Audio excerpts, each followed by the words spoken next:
Let's kick it! Hey everybody, this is Meiyoko Taylor, best-selling author and personal development coach, and today I am kicking it with Doree. Welcome to the Kicking It with Doree show. This is your host, Doree Allen Nieves. Meiyoko Taylor is an author, entrepreneur, and personal development coach. Based in New Jersey, Meiyoko works extensively with people from all across the world, inspiring them to find their amazing and tap into their hidden potential. He aims to educate and empower others through speaking, coaching, and entrepreneurship. In particular, his mission is to help 100 million people take charge of their lives, find their passion, and unlock their greatness within. Meiyoko Taylor is also an author of several personal development and self-improvement books, including Habitude, Busting Bad Habits and Creating Good Ones, and his latest work, Find Your Amazing, 5 Steps to Transforming Your Life.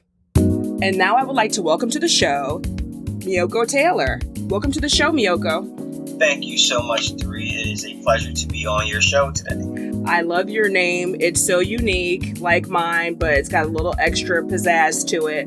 Can you explain your first name in like 30 seconds or less? In 30 seconds or less, my father was in the military, and I got a Japanese name. He was in Japan and he was like, yeah, this is it right here. That's awesome. I have read your book, Find Your Amazing, which is amazing. And I'm going to try to not overuse that word too much, but that is the title of the book. It's the title of our show today. And we're just going to go right into it. We're not going to do a whole bunch of pleasantries and a lot of fluff because your book gets right to the point and it doesn't have a lot of fluff. So let's go ahead and start with you explaining to our listeners, what do you mean when you say the phrase, find your amazing? Well, I believe that everybody has that particular amazing in them. Just being born into this earth is a miracle all by itself. Everybody has that hidden potential, that hidden greatness that is within them. It may be one thing, it may be two things, it may be several different things. And I think a lot of people go through life not harnessing these particular gifts and these particular talents. Sometimes it's often things that people will say to us, well, how do you do that so easily? That's amazing. And we just blow it off when we say, there's nothing to it. I've been doing this all the time. It's really nothing.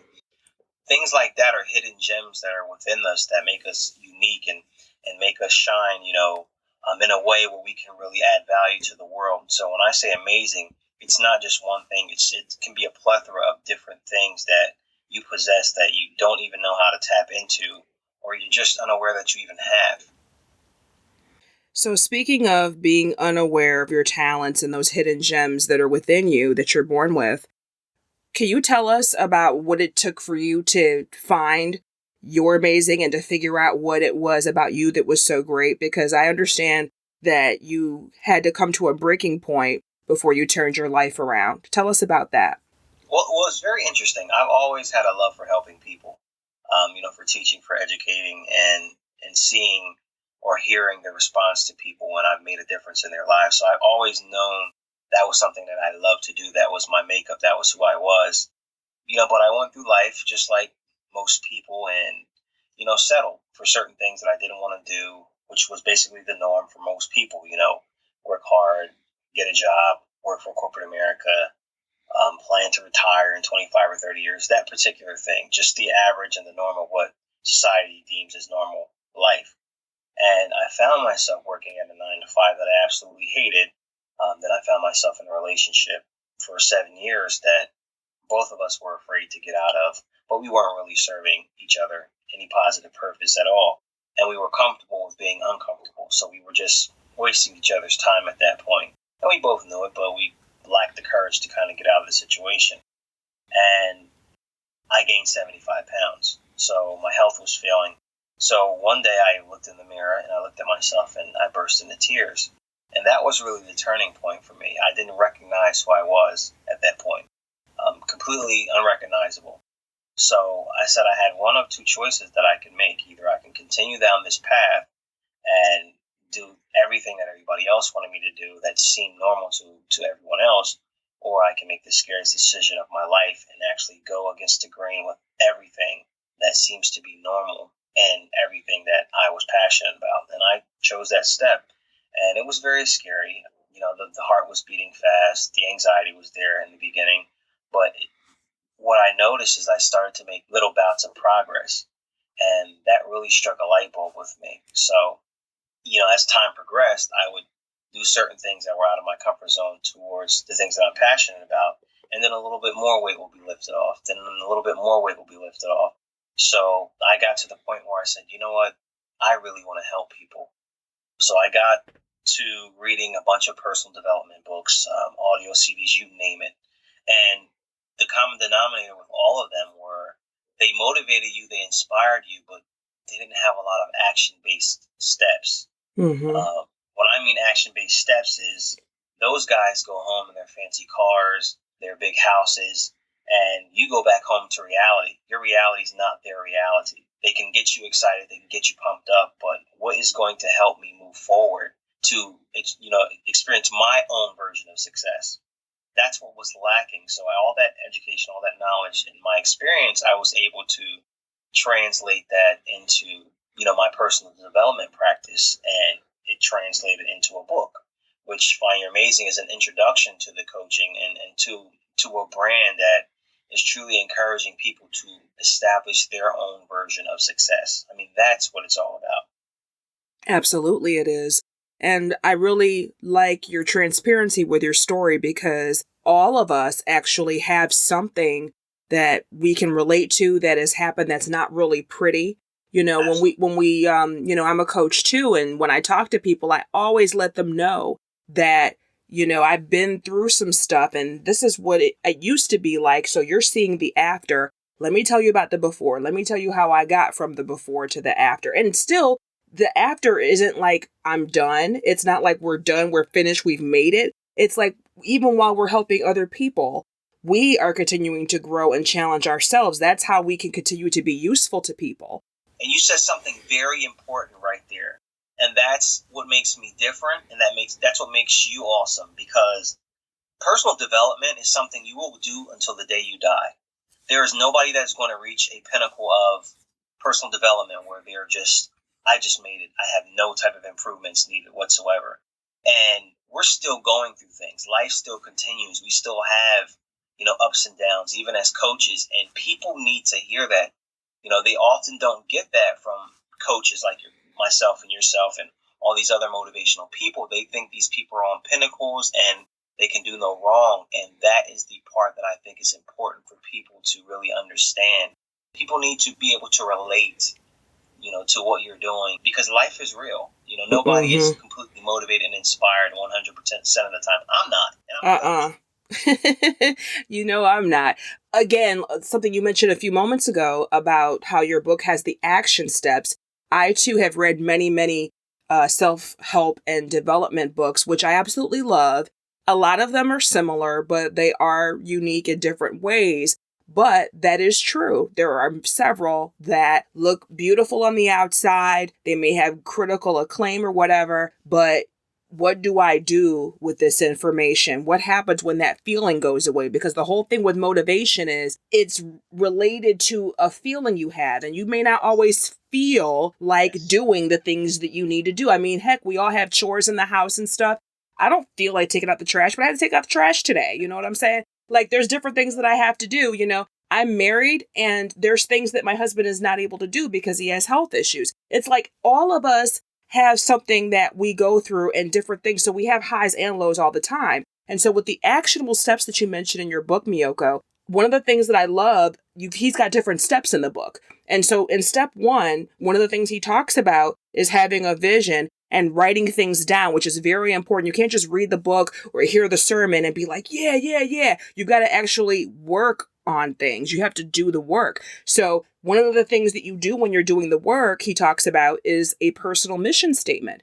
And a lot of people think about a mission statement as something applicable to an organization, a company. This is our creed. This is what we stand for. But they don't really think about it for their own personal life. Like, okay, I'm Doree and I am a corporation. I am Doree.Inc. And this is what I stand for. People don't think like that, which, it's kind of normal to not think like that. But maybe we need to shift that perspective a bit. So, Meiyoko, even though I had a guest recently that talked about personal mission statements, I would like for you to elaborate just a little bit on what it is and why everyone needs to have one.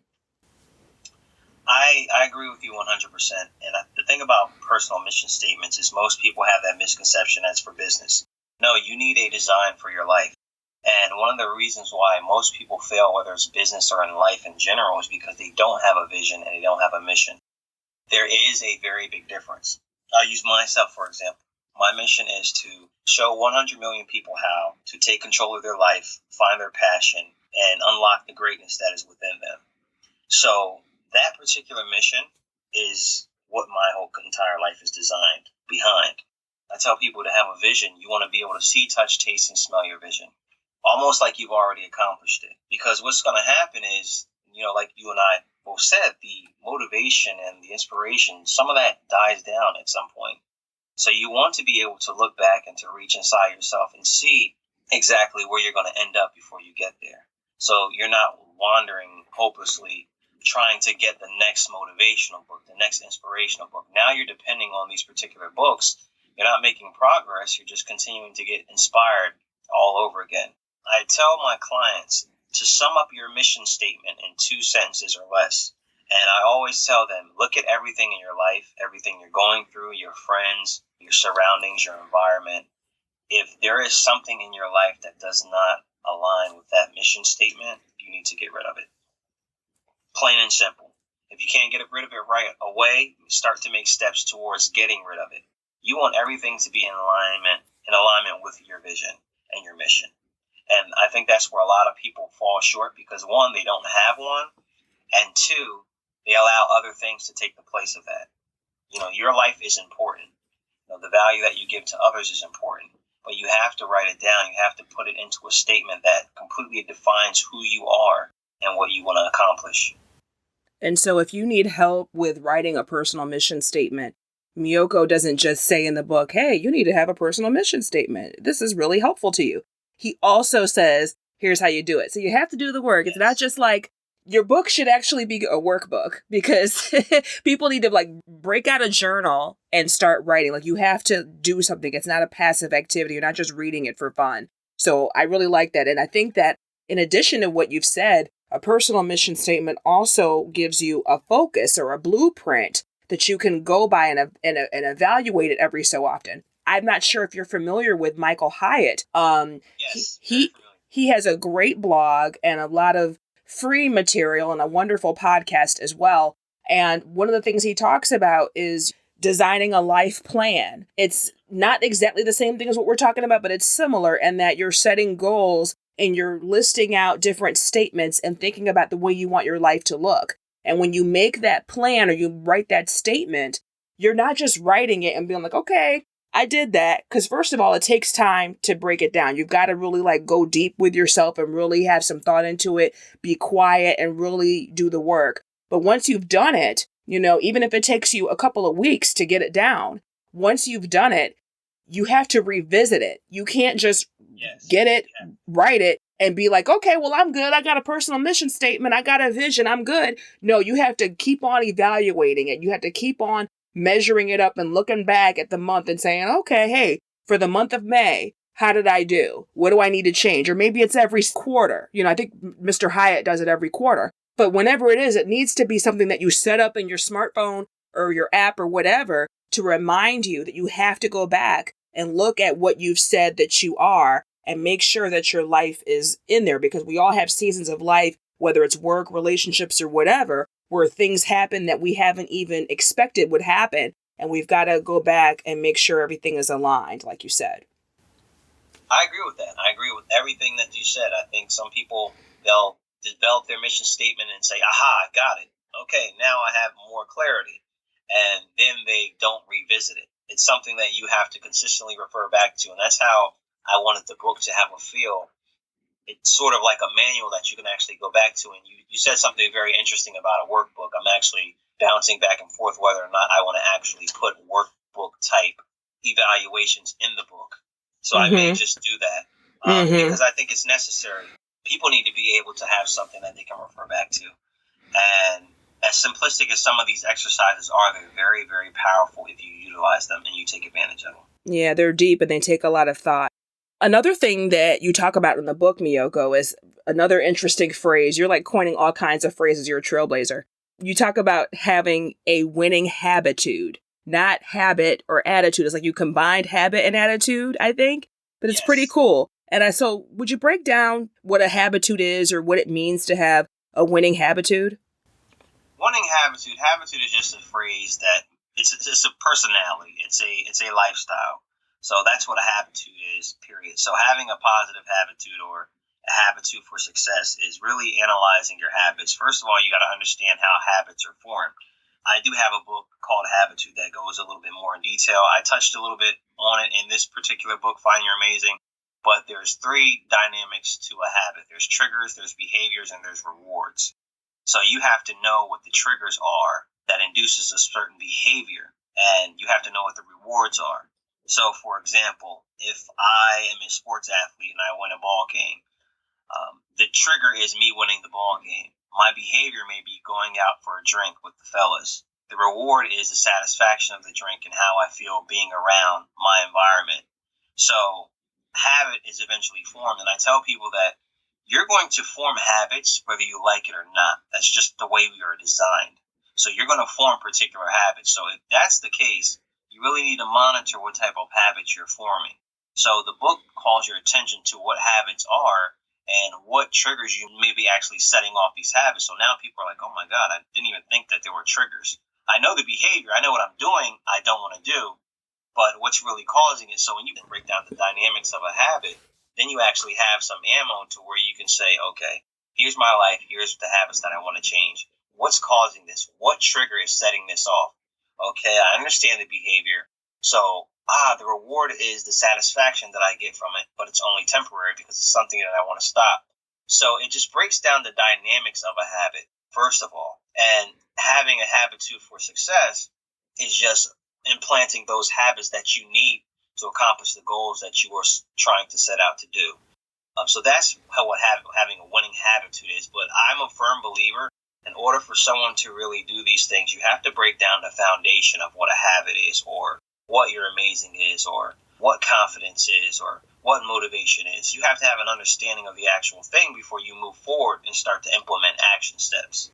Yeah, a lot of us, we go through our routines, we behave, we respond to triggers the same way all the time unless we really become self-aware about what that thing is. And I just want to read this little tiny sentence from, that section of the book, if you don't mind. It says, habits are the bonds or chains that reinforce your entire belief system, Yes. every thought, and every action you will ever take. Yes. Like, that's a mouthful right there. Just rewind it a few seconds and listen to it again. It's really good stuff right there. It's so true. And I really had to realize that because we have a belief system, and from that comes everything. Your entire actions, your thought process, how you perceive things to be comes from your entire belief system. It's operating on autopilot whether you know it or not. Here you are, you think you're in control, and it's just like you program your brain and your particular behaviors to act out certain things. And it's just like it's autopilot. Our brains are the most advanced computers that will ever be created.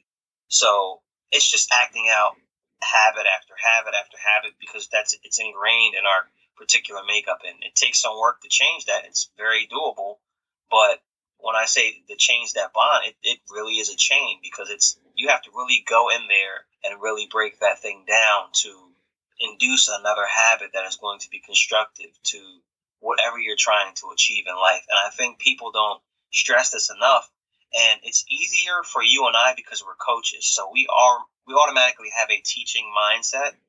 But most people that do these particular books, they're not coaches.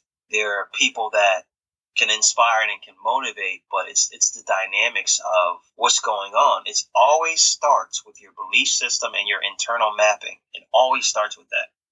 Absolutely. I just want to mention one more time, I mentioned in your books in the introduction, but again, Meiyoko Taylor is the author of Habitude, Busting Bad Habits and Creating Good Ones. And that's the book that we're not referencing that book, but he's mentioning that he also has that book as well if you want to explore more about your habits and your triggers. Oh, okay. Good old Skype. What is one piece of advice that you would like to give the person listening that they normally don't hear? Something that you and I think we touched on a little bit, but we can go a little bit deeper now. Be authentic. Be yourself. There are many, many audio CDs, motivational, inspirational books out there. They teach you a lot of great things. I have nothing against any of these people doing these things. Some of them are very great. The thing is their example of success is not yours. I think people fall between the cracks of seeing them be successful and try to apply it with their version of success is. It may not be the same. So my advice to the listeners is when you read these books, apply the knowledge, apply them to your life, use them to help you become successful. But at the same time, don't lose the true essence of who you really are. There is only one you. You have your unique gifts, qualities, skill sets, and value that you can bring to the world. Don't lose that. So use the books and the audio CDs as enhancements to who you are, but they cannot replace you. They cannot do the work for you. They cannot represent you. You have to be authentic. You have to be yourself. And when you do that, people are going to absolutely love you, and some people are going to absolutely hate you. But the thing about it is, at the end of the day, you can be completely self-aware and confident and sure of who you really are. That way you don't lose yourself. So my advice would be to remain authentic no matter what you do. There's so many times that we can go so deep in our knowledge acquisition that we have analysis paralysis. And so we're reading this book and this one comes out and we're watching these YouTube videos and we're taking these webinars and these, going to these seminars, and it's great. It's like, it's needed. We need people all over the world to encourage and motivate folks and teach them. However, I second what you're saying, Meiyoko, because you've got to put your own spin on it. You've got to add your own personality, your own flavor to it. You don't want to be lukewarm. You don't want to be like, oh, well, he's just like everybody else. He's trying to be like Tony Robbins. He's trying to be like, Les Brown. He's trying to be like this and like that. No, they have a cadence of speaking. They have a style of what they wear, how they look, how they speak. And you've got to put your stuff on that too. So you can take bits and pieces from people and learn from them, of course, if they're successful. But you also have to know that, you know what, you can do your own thing too. We need you too, because you've got your own flavor. You have to. They cannot replace the uniqueness of who you are. That is your biggest engagement. That is going to be your biggest brand, is yourself. And I think people forget that because they get so caught up in what everybody else is doing. You have to be yourself. That foundation has to remain. Mm-hmm. And finally, what is one action that you want to challenge the person listening right now to do? Okay. I am going to challenge everybody listening. I'm going to challenge you, Doree, and I'm going to even challenge myself. There may be something that you're thinking about doing, that you're considering doing, that you've been putting off maybe today, putting off a week, putting off a couple of months, putting off a year, putting off several years. But it's something that you know that if you did, it would completely change your life. So what is that one thing or things that you're not doing that you would do if you knew that there was no possibility that you could fail? If you knew that doing this particular thing, you would not face any adversity, any trials, any type of resistance at all. What are those things, or that one thing that you know that would completely transform your life for the better? Whatever those things or that thing is, I challenge you to do it. Excellent. And I think that as you're listening and you get this challenge from Meiyoko, you need to sit with it for a while. Go back into the website, DoreeAllen.com. We'll have the show notes for this episode. We'll have all the major bullet points. We'll have all the links to Meiyoko's books and information so that you can follow him. And sit with this right here. Sit with this challenge. This is not something like, okay, I'm going to ask him this at the end of the interview. No, this is really important. You could have fast forwarded the first 20 minutes. This is it right here. What is it that you can do, or what can you plan to do that you've been putting off? And I know what that answer is for me. You might need to sit for a little while and think about what it is for you. But I know one thing, you will definitely experience major personal growth and kill some roadblocks that you may have had in your life, have some breakthroughs if you pick up a copy of Meiyoko Taylor's find your amazing. Meiyoko, can you please let us know how we can follow you, find you, continue to learn and grow with you? My website is www.meiyokotaylor.com. It's M as in Mary, EIYOKO, Taylor.com. You can always find me on Twitter and Instagram, Meiyoko Taylor, first name, last name, just like that. And I am also on Facebook at official Meiyoko Taylor. And if you get a response from me, a message, I always like to say this, it is 100% me. It's not an Autobot. It is me. I definitely like to engage with people out there that are listening. And that's just the type of person I am. I'm very personal. And I have a private Facebook group I encourage everyone to jump on and attend. It is called Find Your Amazing Personal Development Revolution. I encourage everyone to be part of that group. We're actually going to be launching some very exciting things. It will be a community, and it is a community for people to get in there to ask questions, be able to share things in your business and your personal lives. It's just going to be an engaging community, and many, many people from all walks of life, from all parts of the country, all parts of the world. And it's going to be a resource to be able to grow yourself, a lot of personal development, a lot of self-discovery, an option and an opportunity for you to create success on your own terms. Be on the lookout for some exciting new things, and things are always changing, and there's always something, incredible happening. So just stay tuned. Yes, I am a part of that group, and he's right. It is great, and there's a lot of really encouraging people. It's just a good way to feel like you're part of a community, like you're not alone. You're with like-minded people. Sometimes you get into certain groups online or boards or whatever, and the vibe isn't so friendly. It's not really like mature. But when you get into this group, it's a safe place for you to be able to share. I'm glad that we had this chat. I know it was really short. This time flew by, Meiyoko, but I'd love to have you come back again in the future. I'd love to. No problem at all. Awesome. This has been a great time talking to you. Send your questions and comments about this show to kickingit@DorieAllen.com. That's KICKINIT. There's no G, at DorieAllen.com. Or you can use Facebook, Instagram, or Twitter to get to me at Dorie Allen.